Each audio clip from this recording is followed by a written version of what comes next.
Alors William, vous tenez dans les mains le dernier né de la famille 8. Alors A8, ouais. Le A. Très sincèrement, pourquoi est-ce que je devrais l'acheter?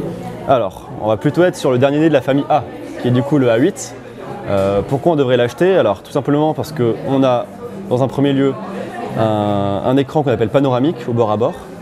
Donc tout l'intérêt, c'est que par rapport à l'an dernier, on va avoir un écran qui est plus grand mais dans un encombrement identique. À quoi ça sert? Ça sert à avoir donc plus d'affichage, enfin plus d'informations qui s'affichent sur l'écran, que ça soit en format paysage pour tout ce qui est photo et vidéo, comme on peut le voir ici, avec quasiment l'impression d'avoir uniquement l'écran dans sa main, Ouais. mais aussi en format portrait, puisque pour toutes ces applications et ces réseaux sociaux, on aura donc du coup plus d'affichage, plus d'informations sur l'écran. Alors qu'est-ce qu'il a de très innovant à part cet écran très beau? Alors l'écran, c'est déjà quelque chose de très important, hein, puisque c'est tout à fait dans l'air du temps On voit le premier, oui. et notamment ce design bord à bord qui s'universalise de plus en plus depuis l'an dernier. Ensuite, la principale nouveauté, c'est qu'on va avoir donc un double capteur photo à l'avant. Donc un double capteur photo, à quoi ça sert?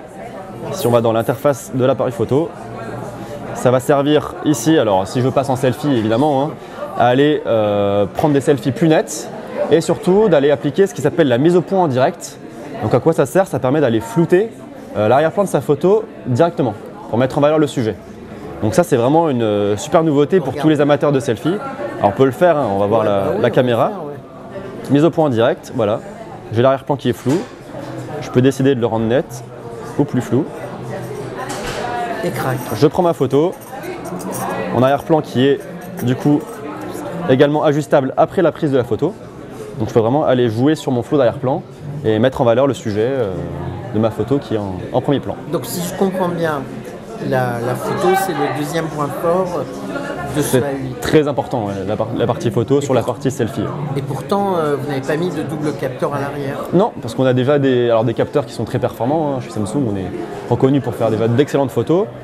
Et on s'améliore puisque l'ouverture de notre appareil photo arrière va passer à l'ouverture 1.7 au lieu d'1.9, c'est-à-dire des meilleures photos encore en basse lumière. D'accord. Donc, premier argument, un prix raisonnable, 500 €. Deuxième argument, un bel écran. Troisième argument, de belles photos. Exactement. Et après, on s'arrête là. Alors, on va pas s'arrêter là puisqu'on va avoir un peu tout ce qui fait l'ADN des smartphones Samsung, notamment dans un vrai créneau de liberté pour l'utilisateur. Comment ça se traduit? C'est un port micro SD qui est présent. Hein. Port micro SD qui va permettre d'aller ajouter jusqu'à 256 Go de stockage supplémentaire. On n'est pas limité aux 32 Go natifs. On va avoir un smartphone qui est dual SIM. Donc dual SIM, c'est un peu la nouveauté. C'est-à-dire chez nous, évidemment. Toutefois, vous n'êtes pas sans savoir qu'on est un très grand acteur sur le marché, donc c'est très bien que cette fonction apparaisse.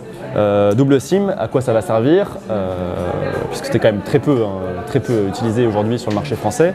Ça va servir à utiliser une carte SIM personnelle et professionnelle en même temps, par exemple, ou bien quand on part à l'étranger, d'avoir sa petite carte SIM locale, tout en gardant sa carte SIM domestique pour avoir tous ses messages en cas d'urgence ou autre.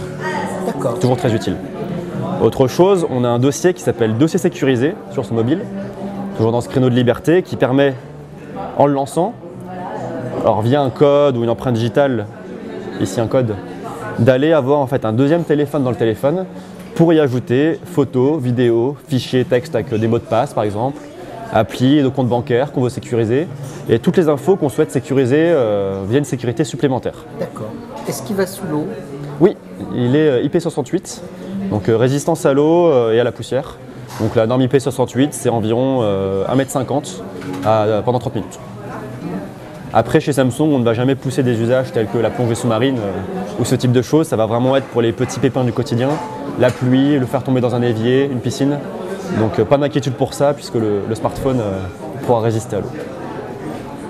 Alors que dire d'autre sur ce mobile Oui, quoi. Alors il y a déjà plein de choses, hein, évidemment. Après, parce que là, si on n'est pas convaincu, il faut arrêter. Alors, c'est un smartphone très complet, ça c'est important de le noter.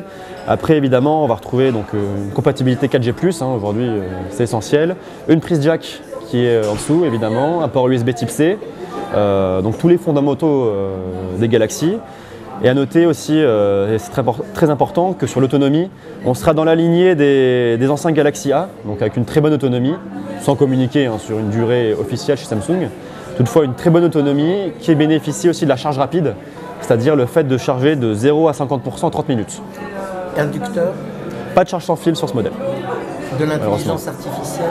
Alors on a l'intégration de Bixby Vision dans l'appareil photo qui permet, par exemple, alors j'ai pas forcément d'exemple directement ici sur ma table, mais quand je vais aller scanner une bouteille de vin par exemple, d'avoir toute l'information sur ce vin-là, ou quand je vais aller faire une photo d'un objet, de retrouver des images similaires sur Pinterest par exemple.